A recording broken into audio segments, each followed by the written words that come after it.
नमस्कार दोस्तों, अब अगली बात करते हैं हम जवाहरलाल नेहरू की। हमारे देश के पहले प्रधानमंत्री जवाहरलाल नेहरू की बात करते हैं। 1889 से 1964 इनका टाइम पीरियड देखें। पंडित जवाहरलाल नेहरू आधुनिक भारत के निर्माता थे। वे 17 वर्ष तक भारत के प्रधानमंत्री रहे। उन्होंने भारत की प्रजातंत्रात्मक व्यवस्था को शक्तिशाली बनाया। नेहरू ने अनेक विघटनकारी प्रतिकूल परिस्थितियों में भारत को राजनीतिक स्थिरता प्रदान किया। महात्मा गांधी ने नेहरू के लिए राष्ट्र उनके हाथों में सुरक्षित है। महात्मा गांधी ने नेहरू के लिए कहा था, राष्ट्र उनके हाथों में सुरक्षित है, और वाकई में बात में दम तो था। नेहरू का जन्म 14 नवंबर 1889 को इलाहाबाद में हुआ। उनके पिता का नाम पंडित मोतीलाल नेहरू था। मोतीलाल नेहरू तत्कालीन भारत के जाने माने बैरिस्टर थे, क्यों पाश्चात्य जीवन पद्धति से प्रभावित थे।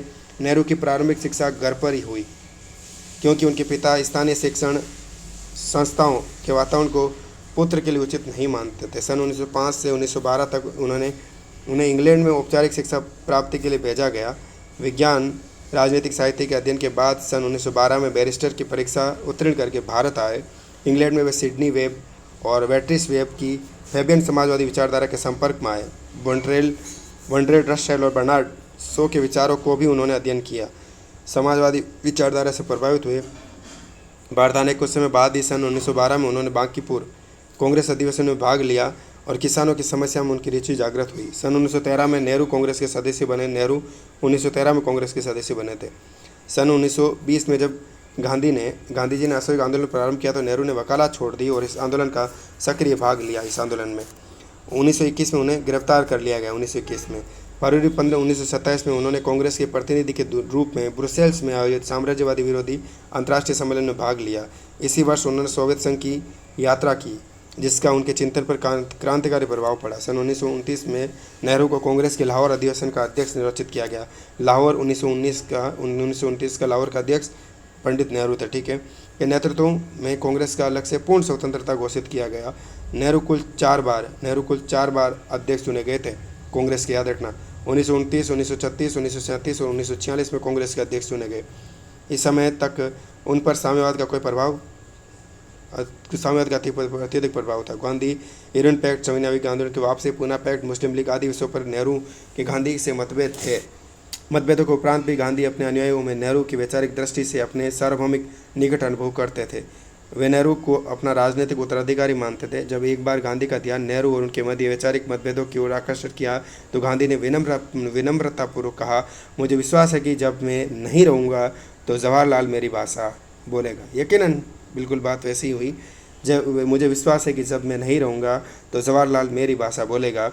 गांधी जी के नेतृत्व में लिए गए सभी सार्वजनिक निर्णयों का पालन उन्होंने पूर्ण अनुशासन और निष्ठा से किया। 8 अगस्त 1942 को भारत छोड़ो आंदोलन का प्रस्ताव पारित होते ही 9 अगस्त 1942 को कांग्रेस के प्रमुख नेताओं के साथ उन्हें बंदी बना लिया गया। उन्होंने जीवन के 9 वर्ष जेल में काटे। आज जो नेहरू को गालियाँ देते हैं ना, उनके लिए सबक हैं। आपने कितने दिन जेल में काटे? नेहरू ने 9 वर्ष जेल में बिताए हैं। सन 1945 में आज़ाद हिंद फौज के 3 अफसरों की पैरवी के लिए उन्होंने वकील का कार्य किया। सन 1946 में नेहरू के नेतृत्व में भारत की अंतरिम सरकार का गठन किया गया, लेकिन मुस्लिम लीग सरकार में सम्मिलित होकर इसे असफल बनाना चाहती थी। अंततः कांग्रेस ने भारत विभाजन की मुस्लिम लीग की शर्त को स्वीकार कर लिया। 15 अगस्त 1947 को देश के स्वतंत्र होने पर भारत के प्रथम प्रधानमंत्री बने नेहरू। सन 1964 तक आजीवन इस पद पर रहे। 27 मई 1964 को उनका निधन हो गया। नेहरू एक नेता और चिंतक ही नहीं, एक महान लेखक भी थे। उन्होंने जेल में अनेक पुस्तकों की रचना की। उनकी आत्मकथा मेरी कहानी, विश्व इतिहास की झलक, भारत की खोज प्रमुख है। विश्व इतिहास की झलक और भारत की खोज। नेहरू के भाषणों को भी 4 खंडों में प्रकाशित किया गया है। नेहरू के चिंतन के आधारभूत तत्वों की बात कर लें। नेहरू मूलतः बुद्धिजीवी और यथार्थवादी थे, इसलिए उनका दृष्टिकोण वैज्ञानिक दृष्टिकोण कहलाता है। नेहरू का जीवन दर्शन पूर्णतः मानवतावादी था।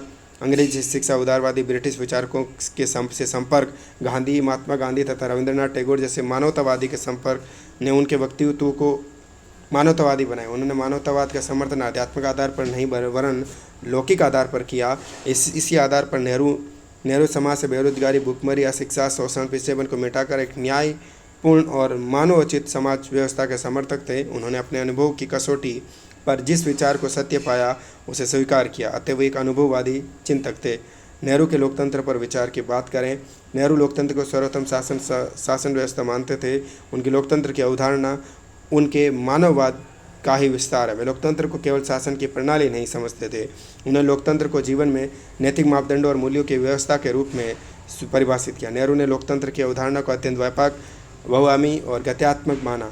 उनकी मान्यता थी कि सच्चा लोकतंत्र तभी आ सकता है जब लोकतांत्रिक आदर्श मानव जीवन के राजनीतिक, आर्थिक और सामाजिक क्षेत्रों को अनुप्रमाणित करे। इस प्रकार उनके अनुसार लोकतंत्र की दो अनिवार्य अपेक्षाएं हैं। पहला सामाजिक समता, दूसरा आर्थिक समता। लोकतंत्र अन्य शासन प्रणालियों की तुलना में सर्वश्रेष्ठ शासन प्रणाली है। व्यक्तिगत स्वतंत्रता, समता और आर्थिक न्याय तीनों मिलकर ही लोकतंत्र को पूर्णता प्रदान करते हैं। नेहरू ने इस बात पर बल दिया कि सामाजिक और आर्थिक लोकतंत्र को सुनिश्चित किए बिना राजनीतिक लोकतंत्र अधूरा है। सामाजिक लोकतंत्र का अर्थ जन्म, जाति, लिंग, धन, भाषा, धर्म, स्थान के आधार पर सामाजिक विशेषाधिकारों का अंत और सामाजिक समानता की स्थापना। राजनीतिक लोकतंत्र का अर्थ है नागरिक स्वतंत्रता, विधि का शासन, जनता के प्रति उत्तरदायी शासन की स्थापना। इस प्रकार राजनीतिक लोकतंत्र सभी वर्गों की शासन सत्ता में समान भागीदारी का समर्थन करता है। आर्थिक लोकतंत्र का अर्थ है आर्थिक क्षेत्र में एकाधिकार का अंत, वर्ग भेद समाप्त करना, शोषण का अंत और आर्थिक समानता की स्थापना। उन्होंने कहा कि ऐसे व्यक्तियों के लिए मताधिकार का कोई महत्व नहीं जो अपने जीवन की मूलभूत आवश्यकता की पूर्ति नहीं कर पाते और जिन्हें समाज में समानता का स्तर प्राप्त नहीं है। उनके अनुसार राजनीतिक स्वतंत्रता सामान्य जनता के लिए वरदान तभी बन सकती है जबकि सामाजिक, आर्थिक और क्षेत्रों में विभिन्नता और अभावों और असमानता को समाप्त कर दिया जाए। सत्ता का विकेंद्रीकरण। नेहरू राजनीतिक शक्ति के केंद्रीकरण को वास्तविक लोकतंत्र के मार्ग में बड़ी बाधा मानते थे। राजनीतिक लोकतंत्र में शक्ति के केंद्रीकरण को रोकने का एक मार्ग हो सकता है सत्ता का विकेंद्रीकरण। 2 अक्टूबर 1959 को नेहरू ने इसी आधार पर लोकतांत्रिक विकेंद्रीकरण भारत में प्रारंभ किया था। कहाँ से किया था? बगदरी गांव, नागौर, राजस्थान से। संविधानवाद और नागरिकों के अधिकारों पर बल। संविधानवाद और व्यक्ति के शासन की तुलना विधि के शासन को स्वीकार करता है, इसलिए नेहरू की इसमें गहरी आस्था थी। लोकतंत्र के आवश्यक अंग के रूप में नागरिक अधिकार भी आवश्यक हैं, किंतु अधिकारों के साथ साथ नागरिकों में कर्तव्य के प्रति निष्ठा भी आवश्यक है। व्यक्ति का केंद्रीय स्थान की बात करें, नेहरू अपने चिंतन में व्यक्ति को केंद्रीय स्थान देते हुए कहते हैं कि राज्य व्यक्ति के लिए और राज्य व्यक्ति के लिए, व्यक्ति राज्य के लिए नहीं है। अतः राज्य को व्यक्ति के दमन का अधिकार नहीं है। संसदीय लोकतंत्र का समर्थन। ब्रिटिश संपर्क एवं प्रभाव के कारण नेहरू ने अध्यक्षात्मक शासन व्यवस्था के स्थान पर संसदीय शासन व्यवस्था को अधिक उपयुक्त माना है। संसदीय लोकतंत्र में सामाजिक, आर्थिक न्याय के कार्यक्रम का निर्माण और उन्हें लागू करना अधिक सरल होता है। आत्मानुशासन, सहनशीलता, अधिकारों के साथ कर्तव्य का पालन संसदीय लोकतंत्र की आवश्यक पूर्व शर्त है। नेहरू ने लोकतंत्र को ऐसी व्यवस्था माना जिसमें विचार विमर्श, वाद विवाद द्वारा परस्पर विरोधी मतों में सहमति उत्पन्न की जाती है। राज्य द्वारा प्रत्येक नीति पर जनता का समर्थन प्राप्त करना ही लोकतंत्र की धुरी है। लोकतंत्र की कमियों को दूर करने के लिए उन्होंने 2 सुझाव दिए। प्रथम, सत्ता का विकेंद्रीकरण। दूसरा, शिक्षा का अधिकाधिक प्रसार। साम्राज्यवाद का विरोध की बात करें तो इंडोनेशिया, मोरक्को, ट्यूनीशिया, अल्जीरिया की स्वतंत्रता तथा साम्राज्यवादी षड्यंत्र के विरुद्ध कांगो की एकता की रक्षा में नेहरू का महत्वपूर्ण योगदान रहा। वे साम्राज्यवाद को मानवता के नाम पर कलंक कहते हैं। मानवता के नाम पर कलंक कहते हैं। 10 फरवरी 1927 को उन्होंने ब्रुसेल्स, बेल्जियम में साम्राज्यवाद विरोधी अंतर्राष्ट्रीय सम्मेलन में भाग लिया। यहाँ उन्होंने साम्राज्यवाद की तीव्रतम आलोचना करते हुए कहा, भारत अंग्रेजों के आगमन से पूर्व दौलत से भरपूर था, लेकिन अंग्रेजों के आने के बाद इस देश में दिल दहलाने वाली गरीबी छा गई। साम्राज्यवाद फूट डालो और शासन करो, डिवाइड एंड रूल की नीति में विश्वास करता है। अतः वो शासित देश की जनता में फूट के ऐसे बीज बो देता है जिनसे वो सदियों तक छुटकारा नहीं पा सकता। इसलिए सन 1929 में उन्होंने कहा था, हमारा दुश्मन इंग्लैंड नहीं, हमारा दुश्मन तो साम्राज्यवाद है। फांसीवाद का विरोध इन्होंने किया। नेहरू के अनुसार फांसीवाद अपने उदय, विकास और संपूर्ण प्रक्रिया में लोकतंत्र का विरोधी दर्शन था। अतः नेहरू ने फांसीवाद की कठोर शब्दों में आलोचना की। जिसमें मुसोलिन प्रसिद्धि के शिखर पर था, नेहरू ने मुसोलिन से मिलने का प्रस्ताव को ठुकरा दिया था। यानी देखिएगा क्या बात थी, जिस समय मुसोलिन प्रसिद्धि पर था उस समय नेहरू ने मुसोलिन से मिलने का प्रस्ताव ठुकरा दिया था, ये बात थी। और आज अपने वाले धर्म के प्रति दृष्टिकोण की बात करें। धर्म के प्रति नेहरू की स्वाभाविक आस्था नहीं थी। उनका दृष्टिकोण मूलतः ही लोकवादी था और वैज्ञानिक था। वे भारत में प्रचलित धर्म से रूप से खिन्न थे। धर्म के रूप में प्रचलित अंधविश्वासों, रूढ़ियों, कट्टरता और मतांतर को प्रचलन में देखकर उन्हें गंभीर क्लेश धर्म के उदार नैतिक पक्षों के महत्व को स्वीकार करते हुए उन्होंने कहा, मुझे ऐसा प्रतीत होता है कि हमारे जगत की पहुंच से परे सूक्ष्म तत्वों में किसी न किसी प्रकार का विश्वास आवश्यक है।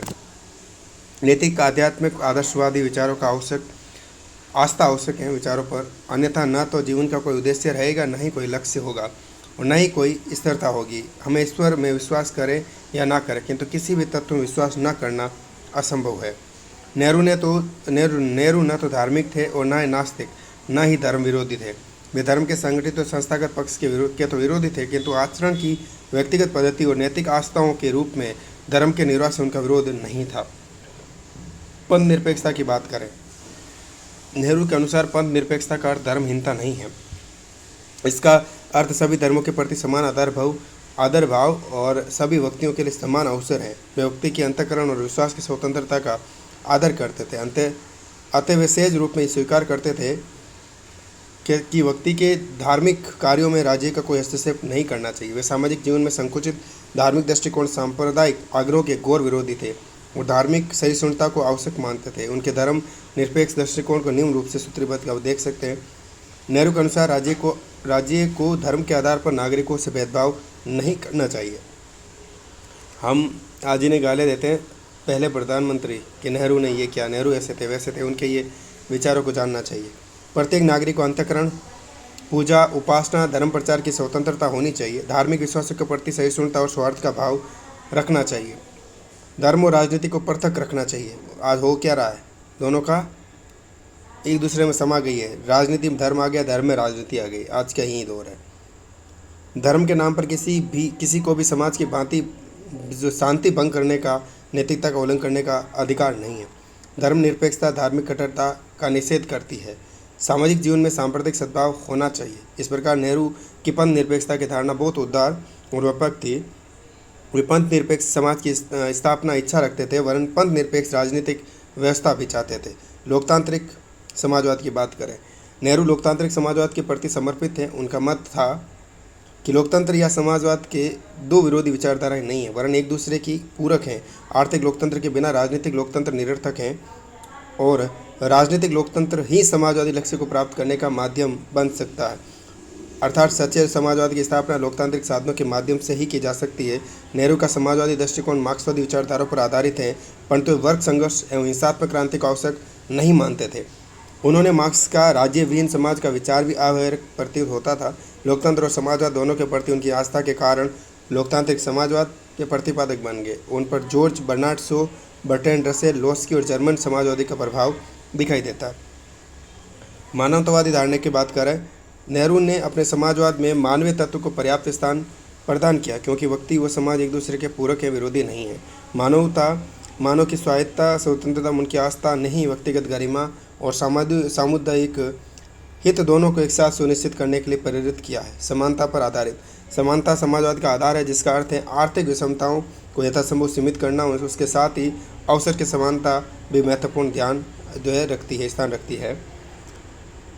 स्वतंत्रता पर आधारित। नेहरू के लिए स्वतंत्रता स्वच्छंदता नहीं है। स्वतंत्रता का अर्थ है व्यक्ति को अपनी इच्छा अनुसार जीवन जीने का अवसर प्राप्त हो। तब तक राज्य की व्यक्ति की स्वतंत्रता हस्तक्षेप नहीं करे जब तक उसकी स्वतंत्रता अन्य व्यक्ति की स्वतंत्रता बाधक नहीं बनती। कितनी शानदार बात की। इसके अंतर्गत आर्थिक समानता का लक्ष्य भी व्यक्ति को राजनीतिक स्वतंत्रता का उचित प्रकार से उपयोग करने का अधिकार ये प्रदान करता है, कर्तव्य प्रदान करता है। लोकतंत्र पर आधारित की बात। लोकतंत्र एक ऐसा तत्व है जो उनके समाजवाद को मार्क्सवादी समाजवाद से पृथक करता है। नेहरू ने आर्थिक लोकतंत्र के विशिष्ट रूप को ही लोकतांत्रिक समाजवाद कहा है। राजनीतिक लोकतंत्र में यदि आर्थिक लोकतंत्र सम्मिलित न हो तो वह अर्थहीन है। लोकतांत्रिक समाजवाद के साधन की बात करें। नेहरू समाजवाद की स्थापना के लिए संवैधानिक साधनों के समर्थक हैं। अतः किसी भी देश की लोकतांत्रिक सरकार के लिए अपने सीमित साधनों के अनुसार समाजवादी कार्यक्रम का क्रियान्वयन किया जाना ही उचित है। लोकतांत्रिक समाजवादी अर्थव्यवस्था की बात करें। भारतीय परिस्थितियों के संदर्भ में नेहरू ने मिश्रित अर्थव्यवस्था को ही उचित माना। उन्होंने बुनियादी उद्योगों को सार्वजनिक क्षेत्र में रखने का समर्थन किया, जैसे रेल, इस्पात उद्योग, विद्युत वगैरह सार्वजनिक क्षेत्र में रखने का।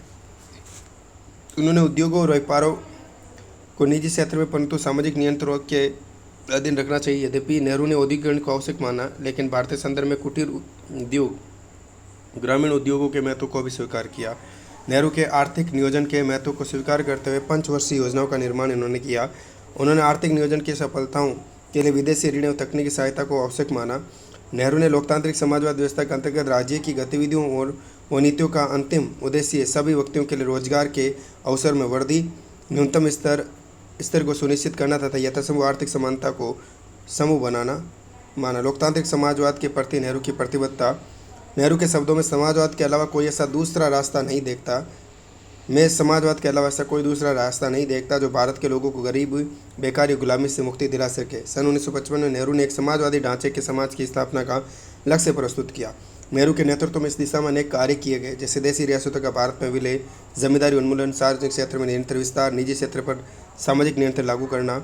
नेहरू की लोकतांत्रिक समाजवादी नीति की सबसे बड़ी सफलता यह है कि इसने भारत में एक बड़े सुदृढ़ मध्य वर्ग की स्थापना की। नेहरू ने लोकतांत्रिक समाजवाद के रूप में भारतीय ढंग के जिस लोक कल्याणकारी राज्य के आदर्श को प्रस्तुत किया वो भारत के एक स्थायी आदर्श बन चुका है। राष्ट्रवाद और अंतर्राष्ट्रवाद की बात करें, नेहरू मानवतावादी हैं और अतः उनके लिए राष्ट्रवाद और अंतर्राष्ट्रवाद एक दूसरे के विरोधी नहीं हैं। उनके लिए अंतर्राष्ट्रवाद राष्ट्रवाद का ही विस्तार है, राष्ट्रवाद का विचार। भारत छोड़ो आंदोलन की पूर्व संध्या पर नेहरू ने कहा, मैं राष्ट्रवादी हूँ और मुझे राष्ट्रवादी होने का अभिमान है। नेहरू के राष्ट्रवादी चिंतन पर गांधी, टैगोर और उदारवादी परिवेश का प्रभाव दिखाई देता है। संकीर्ण और आक्रामक राष्ट्रवाद का विरोध। उग्र राष्ट्रवाद, अधिनायकवाद, उपनिवेशवाद, साम्राज्यवाद युद्धों को जन्म देता है, अतः नेहरू से नकारात्मक राष्ट्रवाद कहते हैं। इसमें व्यक्ति की स्वतंत्रता समाप्त हो जाती है। इटली और जर्मनी इसके साक्षात उदाहरण हैं। राष्ट्रवाद और मनोवैज्ञानिक सांस्कृतिक पहलुओं का समर्थन। नेहरू इस सत्य पर बल दिया कि भारत में बाहर से सांस्कृतिक विविधता दिखाई देती है, लेकिन भारत की वास्तविक सांस्कृतिक विविधता में एकता स्थापित करने की रही है। सांस्कृतिक तौर पर भारत के जनजीवन में अत्यंत प्राचीन काल से मनोवैज्ञानिक एकता विद्यमान रही है। इस प्रकार बुनियादी तौर पर भारत सदैव एक राष्ट्र रहा है। उदार एवं मर्यादित राष्ट्रवाद का समर्थन। नेहरू ने विश्व स्तर पर बिना किसी भेदभाव के राष्ट्रों के आत्म निर्णय के सिद्धांत का समर्थन किया। नेहरू से भारतीय राष्ट्रीय नेताओं ने केवल भारत के संदर्भ में राष्ट्रवाद के विचार किया। नेहरू ने सर्वप्रथम भारतीय राष्ट्रवाद को अन्य पराधीन राष्ट्रों की समस्या के साथ जोड़ा। उन्होंने विदेशी आक्रमणों से पीड़ित सभी राष्ट्रों की स्वतंत्रता का समर्थन किया। नेहरू ने ही प्रारंभ से ही अफ्रीका और एशिया के पराधीन राष्ट्रों की राष्ट्रीय स्वतंत्रता का समर्थन किया। भारत की स्वतंत्रता के बाद इस दिशा में प्रशंसनीय प्रयास हुए। सामाजिक आर्थिक दृष्टि से गतिशील राष्ट्रवाद का समर्थन। नेहरू ने सभी प्रकार के सामाजिक सुधारों का समर्थन किया। स्वतंत्रता के बाद प्रधानमंत्री के रूप में सामाजिक परिवर्तन की प्रक्रिया को तेज कर दिया। उनका राष्ट्रवाद धर्म और हिंदुत्व की श्रेष्ठता पर आधारित नहीं है, वरन पूरी तरह से पंथ निरपेक्ष था। वे धार्मिक राष्ट्रवाद को सांप्रदायिक राजनीति मानते थे। नेहरू के अनुसार भारतीय राष्ट्रवाद का लक्ष्य राष्ट्रीय स्वतंत्रता के साथ ही लोकतंत्र और समाजवाद की स्थापना भी है। नेहरू का समानवादी राष्ट्रवाद विश्व में विभिन्न राष्ट्रों की सांस्कृतिक और राजनीतिक व्यवस्थाओं के बीच शांतिपूर्ण समन्वय का समर्थक है। अंतर्राष्ट्रवाद पर विचार की बात करें तो नेहरू ने मानवतावादी के कारण राष्ट्रवाद पर अंतर्राष्ट्रवाद की प्रधानता को स्वीकार किया। नेहरू कहते हैं, कोई राष्ट्र वास्तव में स्वावलंबी नहीं है, सभी एक दूसरे पर निर्भर हैं। अंतर्राष्ट्रवाद के लिए आवश्यक है कि विश्व के सभी राष्ट्रों को स्वतंत्रता प्राप्त हो। नेहरू ने केवल सैद्धांतिक स्तर पर ही अंतर्राष्ट्रवाद का समर्थन नहीं किया, अपितु भारत के प्रधानमंत्री के रूप में उन्होंने विश्व में शांति, सद्भाव, सहयोग, अस्तित्व के लिए अनेक योगदान दिए। देखें, गुट निरपेक्षता की विदेशी नीति की बात करें। तत्कालिक विश्व राजनीति में दोनों महाशक्तियों के दो विरोधी शक्ति गुट थे। ऐसी स्थिति में दोनों गुट से पृथक रहकर ही युद्ध, तनाव की सभी स्थितियों का विरोध किया जा सकता था। गुट निरपेक्षता ने विकासशील राष्ट्रों को आत्मसम्मान और प्रभुसत्ता की रक्षा के साथ साथ विकास का अवसर भी प्रदान किया। अपनी इस उपयोगिता के कारण ये नीति अफ्रीका एवं एशिया में लोकप्रिय हुई। इसने गुट निरपेक्ष आंदोलन का रूप धारण कर लिया। गुट निरपेक्षता के कारण ही भारत ने नेहरू के नेतृत्व में कोरिया, साइप्रस, कांगो आदि विवादों में शांति स्थापित करने वाले देशों की भूमिका निभाई। गुट निरपेक्षता अवसरवादी या निषेधात्मक नीति नहीं है। नेहरू का कथन है, जब स्वतंत्रता के लिए संकट उपस्थित हो, न्याय को आघात पहुँचे और आक्रमण हो, तब हम न तटस्थ रह सकते हैं न ही तटस्थ रहेंगे। ये था नेहरू। गुट निरपेक्षता और शांतिपूर्ण सह-अस्तित्व पर आधारित विदेश नीति है, इसलिए अन्य नवोदित देशों ने भी भारत का ही अनुकरण किया। इस नीति का महत्व इस तथ्य से प्रकट होता है कि दोनों ही शक्ति गुटों ने गुट निरपेक्षता की प्रशंसा की। दोनों महाशक्तियों ने भारत सहित विभिन्न गुट निरपेक्ष देशों को बिना शर्त ही आर्थिक और तकनीकी सहायता देना स्वीकार किया। नेहरू की गुट निरपेक्षता का मूल कारण सर्वप्रथम प्रेरक तत्व था। शांति अपने देश के लिए ही नहीं वरन वो संपूर्ण विश्व के लिए हो। पंचशील की बात करें, पंचशील समझौता। पंचशील गौतम बुद्ध का शब्द है जिसमें शांति, दया, परोपकार की भावना सम्मिलित हैं। इन नैतिक नियमों का प्रतिपादन नेहरू ने विश्व के विभिन्न राज्यों के मध्य आचार संहिता के रूप में किया। पंचशील की घोषणा सन 1954 में नेहरू और चीन के प्रधानमंत्री के समय हुई समझौते के अंग के रूप में हुई, जो तिब्बत चीन की प्रभुसत्ता के स्थिति में किया गया था। 5 सिद्धांत है इसमें पंचशील में। एक दूसरे की प्रादेशिक अखंडता और प्रभुसत्ता का सम्मान, पारस्परिक अनाक्रमण, एक दूसरे के आंतरिक मामलों का हस्तक्षेप, समानता के आधार पर पारस्परिक लाभ, शांति व सह-अस्तित्व। इस नीति की सफलता के लिए जिस नैतिक अनुशासन की आवश्यकता है उसके अभाव के कारण ये सिद्धांत असफल ही रहा। सर्वप्रथम चीन ने ही इसका उल्लंघन किया। सन 1962 में चीन ने भारत पर आक्रमण करके हजारों वर्ग मील भूमि पर कब्जा किया। इस सिद्धांत से राष्ट्रों के संदर्भ में नेहरू की आदर्श मानवतावादी भावना का परिचय मिलता है।